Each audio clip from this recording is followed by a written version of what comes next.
TinCaps and Cubs split the four-game series at Parkview Field. Fort Wayne winning on Monday and Tuesday. South Bend victorious last night and tonight. Thanks so much for joining us on Comcast Network 81 with Brett Rump, John Nolan. Glad to have you along. Taking a look back, it was South Bend that scored first in the top of the fourth inning, but the TinCaps responded in the home half.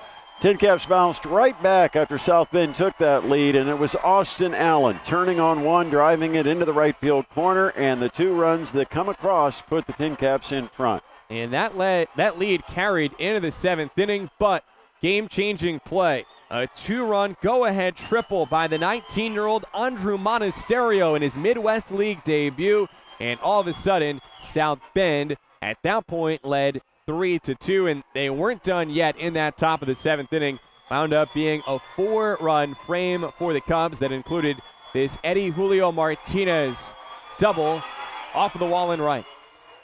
South Bend really came through in that seventh inning, and they strung together a number of hits, basically just put a number up that the TinCaps had to play from behind and just couldn't quite catch up. Tried to. Jonathan Pena solo home run in the bottom of the seventh. Pena's been hot, and he showed at the home crowd here tonight some of that power he's displayed since the All-Star break. TinCaps got the tying runs on base later in the bottom of the seventh inning, but the Cubs bullpen did its job, and Fort Wayne falls 5-3. So the final score may not indicate it, but the TinCaps got a sensational start tonight for at least 4 innings from Chris Paddock in his debut in the Padres organization, and he's our Star Financial Bank player of the game.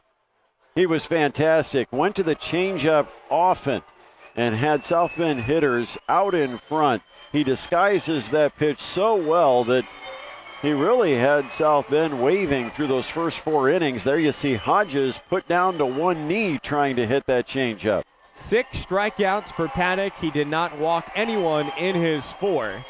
So a good sign, hopefully, for things to come for Fort Wayne later in this second half. Tonight's game played in front of a crowd of 6,654 at Parkview Field. So big crowds for this 4-game series, including the 9,000 plus on Monday for the 4th of July. TinCaps now head on the road tomorrow night. Begins a 4-game series at West Michigan. Fort Wayne will give the ball off to lefty Thomas Dormany, who goes against Fernando Perez.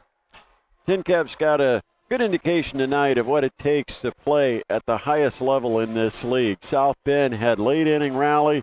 They come from behind, and then they use defense in the field without making mistakes to secure the win. Well, even with a TinCaps loss, a fun night at Parkview Field. Pro wrestling night, and our thanks again to Hacksaw Jim Duggan, who entertained the fans and entertained us on our broadcast as well. So for the Hacksaw, for Brett Rump, for everyone behind the scenes on our TinCaps TV crew, this is John Nolan saying thank you. Hope you can join us while we're on the road as well. Catch every TinCaps game on ESPN Radio 1380 and 100.9 FM. And watch out for the 4x2. This has been a TinCaps production.